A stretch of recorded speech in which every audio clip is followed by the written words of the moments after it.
Kalau satu saja menjadi hukuman kepada si pembunuh, itu sudah merupakan satu perkara yang dahsyat. Kalau dapat jahanam saja. Justru pertanyaannya adalah apa? Ketika si pembunuh ini masih ada dan mereka masih memiliki nurani, maka dia hidupnya tidak akan tenang. Mereka akan dihinggapi sebuah dosa. Mereka akan terus pada setiap hari akan terus bergelayut dalam pikirannya sesuatu dosa yang pernah dia lakukan. Bahkan orang-orang semacam ini, maaf, pernah dengar masuk surga tanpa hisab? Nah, orang-orang semacam ini masuk neraka tanpa hisab.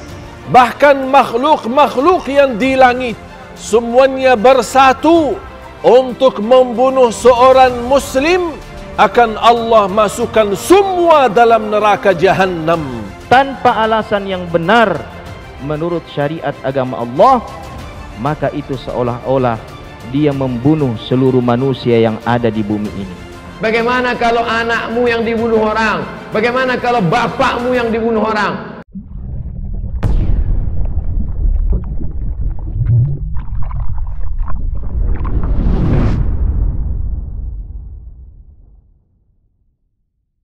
Yang sekarang pembunuhan dengan sengaja. Wa may yaqtul mu'minan muta'ammidan. Siapa orang yang membunuh seorang yang beriman dengan sengaja, fajazauhu jahannam, balasannya neraka jahannam, khalidan fiha, kekal di dalamnya, wa ghadiballahu alaihi, Allah murka kepadanya, wa la'anahu, Allah laknat kepadanya, wa a'adda lahu adzaban azima, Allah sediakan untuknya azab yang besar. Satu nyawa dibunuh dengan sengaja, Allah subhanahu wa ta'ala, kalau satu saja menjadi hukuman kepada si pembunuh, itu sudah merupakan satu perkara yang dahsyat. Kalau dapat jahanam saja, itu sudah merupakan perkara yang amat dahsyat. Qal fil hadis, dalam hadis Nabi sallallahu alaihi wasallam, orang yang dibunuh di dunia dengan sengaja, orang itu akan menuntut, akan bergantung kepada kaki atau tangan orang yang membunuh nanti di akhirat, sampai dia nak lepas. Orang yang dipegang itu nak lepaskan, tak boleh lepas sehingga haknya ditunaikan. Orang itu yang dibunuh akan memanggil kepada Allah, ya Allah, aku dibunuh oleh si fulan dan aku tuntut hak aku daripada orang ini. Bila mana ditanya kenapa kamu membunuh, dan didapati pembunuhannya adalah bukan dengan sebab yang dibenarkan, Allah campakkan si pembunuh ke neraka jahanam, nak jatuh ke dalam itu, nak sampai kepada dasar neraka 70 tahun untuk nak sampai. Belum nerakanya, hidupnya di dunia mungkin tak sampai 70 tahun. Pembunuhannya yang dilakukan setengah jam atau lebih, nak jatuh hukumannya nanti di akhirat, nak jatuh ke dalam neraka itu 70 tahun baru nak sampai ke bawah. Allahu a'lam, 70 tahun ikut kiraan di dunia atau 70 tahun ikut kiraan di akhirat. Kiraan di akhirat satu hari umpama 1000 tahun.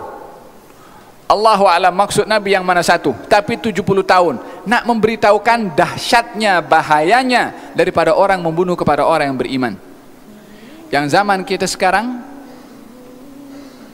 di surat kabar kita tengok yang kerat leher orang ke, yang potong orang ke, kadang bayi pun juga tak berdosa dibunuh, diletakkan di tong sampah. Ada imankah orang itu ketika berbuat begitu? Muslimkah orang itu? Harga sebuah nyawa sangatlah berharga, baik di hadapan manusia, begitupun di hadapan Allah subhanahu wa ta'ala. Karena sebuah proses akan menjadikannya manusia itu dari sebuah proses yang sangat lama. Dan itu bukan dari kehendak manusia, apakah dia itu jadi ataupun tidak. Banyak seseorang yang menginginkan kehadiran seorang anak, tetapi dia ternyata ditakdirkan tidak. Malahan ada orang yang sudah berusaha untuk melakukan sebuah rekayasa genetika untuk menghasilkan dan untuk melahirkan seorang anak. Tetapi ternyata kalau seandainya itu tidak diizinkan oleh Allah subhanahu wa ta'ala, maka tidak akan lahir ke dunia ini seseorang yang diharapkan oleh dirinya. Di satu sisi ternyata banyak orang yang dia tidak menginginkan kehadiran seorang anak, tidak menghadirkan ataupun tidak menginginkan kehadiran seorang manusia. Tetapi ternyata di luar dugaan logika manusia, ternyata Allah hadirkan dalam kehidupan mereka. Disinilah kenapa harga sebuah nyawa itu sangat mahal, yang tidak bisa ditembus dengan berbagai aspek kehidupan, dengan berbagai harta yang kita miliki. Makanya ketika Allah Subhanahu wa taala menyampaikan dalam Al-Qur'an, di antara dosa yang paling besar adalah apa? Anda menghilangkan nyawa seseorang dengan tidak jelas apa kesalahan mereka. Al-Qur'an ternyata sudah memberikan sinyal ribuan tahun yang lalu ketika terjadi perdebatan apakah orang ini ataupun apakah orang ini dibunuh ataupun siapa pembunuhnya. Al-Qur'an sudah mengatakan dalam Al-Qur'an, yaitu surat Al-Baqarah ayat 72. Allah Subhanahu wa taala berfirman, "Wa id qataltum nafsan paddara'tum fiha." Dan ingatlah ketika kalian membunuh seseorang, paddara'tum fiha, kemudian kalian saling tuduh. Mereka menuduh ini dan dihadapkan pada saat itu karena tidak ada kejelasan siapa yang menuduh ataupun siapa yang membunuh orang ini. Yang ini mengklaim bahwa dia yang benar, yang ini mengklaim bahwa dia yang benar, ataupun mereka saling menyalahkan antara satu dan yang lainnya. Disinilah pemirsa yang dirahmati Allah Subhanahu wa taala, kejadian ribuan tahun yang lalu pada zaman Nabi Musa terungkap kembali pada saat ini. Tidak boleh main-main terhadap nyawa seseorang. Allah Subhanahu wa taala menyatakan lanjutan ayat Al-Baqarah ayat 72, wallahu mukhrijun ma kuntum taktumun, kata Allah Subhanahu wa taala. Dan Allah akan mengungkap semua apa yang kalian sembunyikan di alam dunia ini. Semua akan diungkapkan oleh Allah Subhanahu wa taala. Ketika Anda mengelak, ketika Anda menutupi, maka itu adalah sebuah hal yang mudah bagi Allah Subhanahu wa taala. Pemirsa yang dirahmati Allah Subhanahu wa taala, orang yang terbunuh, mereka itu tanpa dosa yang jelas, mereka sudah tenang di hadapan Allah. Mereka sedang nyaman di hadapan Allah. Mereka sudah tidak memikirkan lagi apa yang tidak perlu ada yang ditakutkan dalam kehidupannya. Maka disinilah yang harus menjadi catatannya. Keluarga yang ditinggalkannya apabila ridho dan bersabar, itu pun sudah mendapatkan ketenangan yang luar biasa. Justru pertanyaannya adalah apa? Ketika si pembunuh ini masih ada dan mereka masih memiliki nurani, maka dia hidupnya tidak akan tenang. Mereka akan dihinggapi sebuah dosa. Mereka akan terus pada setiap hari akan terus bergelayut dalam pikirannya sesuatu dosa yang pernah dia lakukan. Kecuali kalau nuraninya sudah tertutup, nuraninya sudah hitam, nuraninya sudah kelam, maka dia tidak merasa berdosa, tetapi akan ada hukum alam yang akan terjadi kepada dirinya. Yaitu apa hukum alamnya? Ketika dia sudah menghabiskan, ketika seseorang sudah mengambil nyawa seseorang tanpa alasan yang jelas, maka hukum alam akan berganti. Apa yang terjadi? Satu akan terjadi kepada dirinya apabila dia tidak bertobat dan dia tidak meminta maaf kepada pelaku ataupun kepada objek yang menjadi korban, maka di dalam konteks Al-Quran sudah dijelaskan orang ini kemudian kalau tidak dirinya, maka di antara keluarganya pun akan mengalami hal yang sama. Untuk itu Allah Subhanahu wa taala simple memberikan sebuah ilustrasi yang sangat hebat di dalam Quran. Wallahu mukhrijun bima kuntum taktumun. Allah akan mengungkap apa yang kalian sembunyikan di alam dunia ini. Semua akan diungkap oleh Allah. Dan kalimat kharaja, kalimat makhraj atau mukhrijun, ini ternyata para ahli tafsir sebagaimana yang dikatakan oleh Imam Al-Maududi, Imam At-Tabari mengatakan tidak perlu menunggu nanti di akhirat. Di dunia pun akan diperlihatkan oleh Allah Subhanahu wa taala. Jadi berhati-hatilah dengan nyawa seseorang, karena Anda melenyapkan satu nyawa itu sama dengan Anda betul-betul berdosa, karena Anda sudah memutus rantai proses kehidupan manusia yang sudah digariskan oleh Allah Subhanahu wa taala. Dengan demikian, maka pemirsa yang dirahmati Allah, hidup kita harus teratur, hidup kita harus mendapat atau harus dibimbing, dan hidup kita betul-betul harus menjadi sebuah pedoman bagi orang lain. Anda dimanapun berada, kita pun dimanapun berada, ketika satu nyawa Anda hilangkan, maka hidup Anda tidak akan tenang. Pada saat Anda merasa tenang karena nurani Anda tertutup, maka bersiap-siaplah, hukum alam akan terjadi kepada diri Anda. Maka minimal Kalau tidak terjadi kepada diri Anda, maka itu akan terjadi kepada keluarga Anda. Baik itu orang tua Anda, baik itu istri Anda, ataupun anak cucu Anda. Maka tinggal menunggu sunatullah apabila kalian tidak bertobat dan tidak meminta maaf kepada korban. Demikian. Apalagi membunuh orang-orang beriman itu jelas kalimatnya langsung. Ya, Quran surah ke-4 An-Nisa ayat 93, posisi paling kanan di pertengahan. Hati-hati. Ya. Hati-hati, wa may yaqtul mu'minan muta'ammida. Siapa yang sengaja merencanakan pembunuhan terhadap seorang beriman, satu saja nyawa orang beriman tumpah, fajazaohu jahannam. Maka tempatnya di neraka jahannam orang itu. Wa ghadiballahu alaihi, Allah murka pada orang itu. Wa la'anahu, dan dilaknat oleh Allah. Wa 'adda lahu 'adzaban 'azima, dan disediakan siksa yang berlipat. Bahkan orang-orang semacam ini, maaf, pernah dengar masuk surga tanpa hisab? Nah, orang-orang semacam ini masuk neraka tanpa hisab. Ada di Quran surah 18 ayat 100 sampai 101, posisi paling kiri di pertengahan di atas. Hati-hati. Wa aradna jahannama yaumal qiyamah, wa aradna jahannama yauma idzin lil kafirina arba. Pada hari kiamat nanti kami akan tampilkan neraka jahannam sejelas-jelasnya pada orang ingkar, sejelas-jelasnya. Kalau dalam bahasa kita itu kan ada orang sibuk nanti memikirkan kitabnya, ada yang terima tangan kanan, ada yang di belakang punggungnya. Tiba-tiba ada orang-orang yang Allahu Akbar, kita di mana ya? Kita di mana nanti kitabnya? Allah sampaikan, wa aradna jahannama yauma idzinil kafirina arba. Kamu nggak usah banyak mikir ya, tempat kamu di sini neraka jahannam. Nanti langsung masuk aja ke situ. Langsung. Ya. Dan bukan cuma kafirin saja, karena ayat 101-nya menunjukkan orang-orang yang diberikan penglihatan nggak mau lihat dia. Diberikan pendengaran nggak mau mendengar yang baik-baik. Alladzina kanat a'yunuhum fi ghita'in 'an dzikri wa kanu la yastati'una as-sam'a. Bahkan di antara mereka ada orang yang munafik. Tahu ayat-ayat Allah tapi diingkari isinya dan melakukan maksiat dengan paham ayat-ayatnya. Itu masuk neraka duluan dibandingkan orang kafir. Quran surah ke-4 ayat 140, posisi paling kiri sebelah bawah di pojok. Hati-hati. وَقَدْ نَزَّلَ عَلَيْكُمْ فِي الْكِتَابِ أَنْ إِذَا سَمِعْتُمْ آيَاتِ اللَّهِ يُكْفَرُ بِهَا وَيُسْتَهْزَأُ بِهَا فَلَا تَقْعُدُوا مَعَهُمْ حَتَّى يَخُوضُوا فِي حَدِيثٍ غَيْرِهِ إِنَّكُمْ إِذًا مِثْلُهُمْ. Ujungnya, إِنَّ اللَّهَ جَامِعُ الْمُنَافِقِينَ وَالْكَافِرِينَ فِي جَهَنَّمَ جَمِيعًا. Allah akan ambil orang munafik duluan masuk ke dalam neraka jahannam, baru orang kafir. Ya. Maka saya terus terang sampai tadi pagi saya sampaikan, sulit bagi saya untuk menerima. Jangankan pakai akal, ke telinga aja nggak masuk. Ada orang mengatakan ingin memerangi teroris di Aleppo sana, tapi yang ditembak anak-anak kecil, yang dibom bayi-bayi, gitu kan?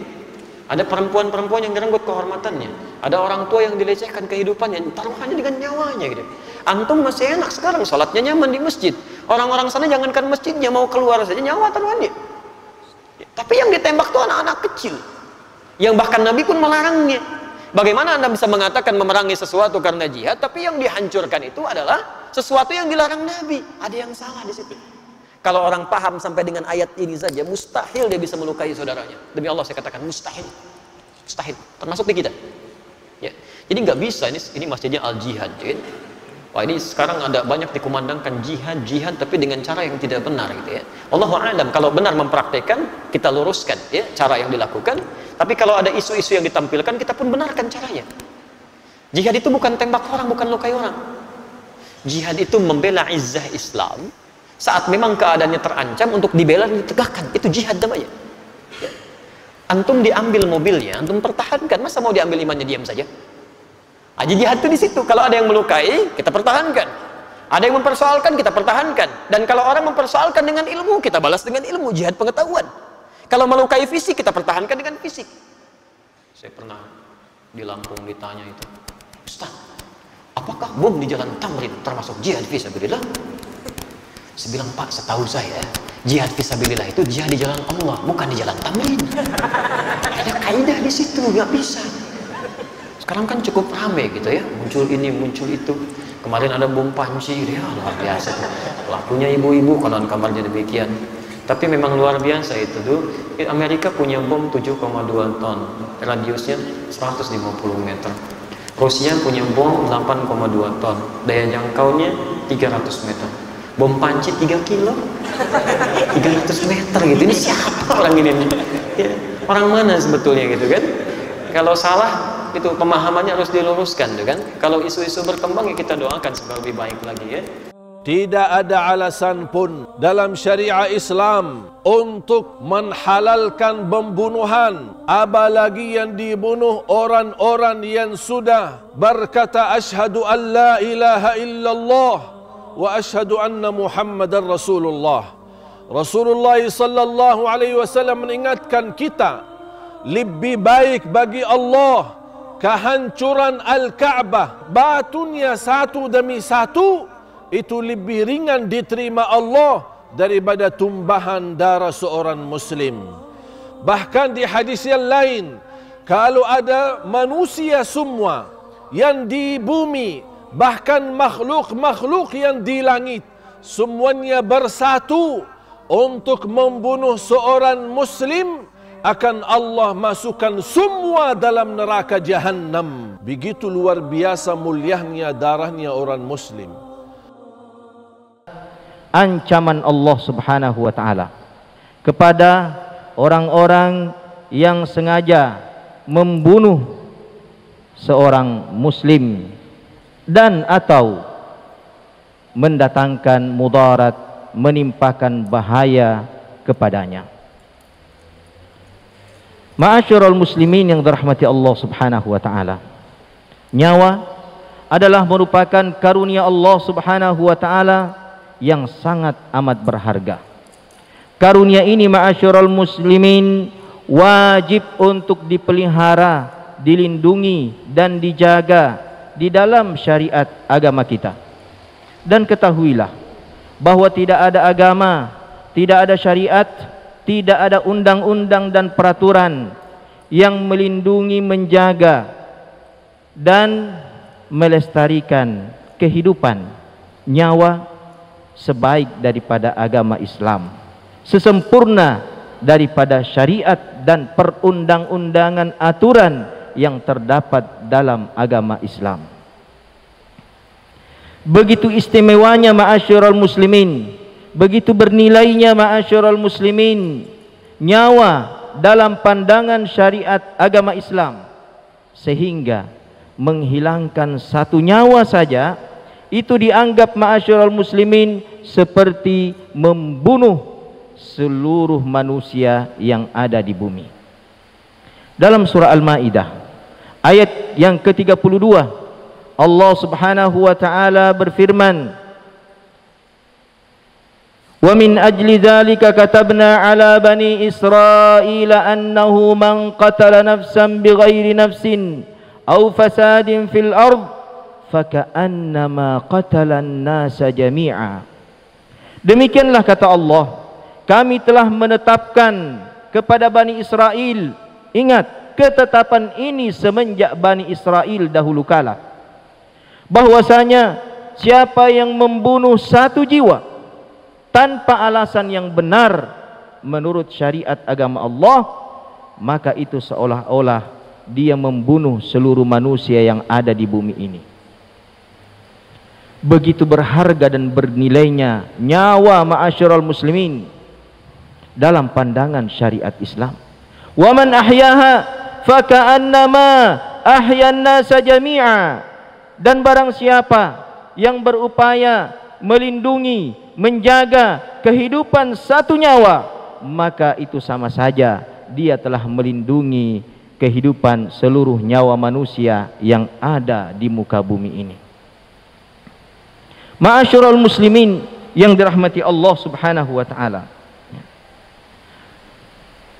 jangankan pembunuhan, menimpakan mudarat, menimpakan kesusahan kepada seorang muslim, dampak hukumannya dan ancamannya sangat amat keras. Nabi kita Muhammad sallallahu alaihi wasallam bersabda dalam hadis yang sangat masyhur, hadis yang pada akhirnya menjadi kaidah yang sangat amat penting dalam agama kita, yang diriwayatkan dari sahabat Abi Sa'id Al-Khudri radhiyallahu taala anhu. Rasulullah bersabda, la darara wa la dirar, wa man darra darrahu Allah, wa man syaqqa syaqqa Allahu alaihi. Tidak boleh mendatangkan mudarat, kesulitan, bahaya, sengaja atau tidak disengaja.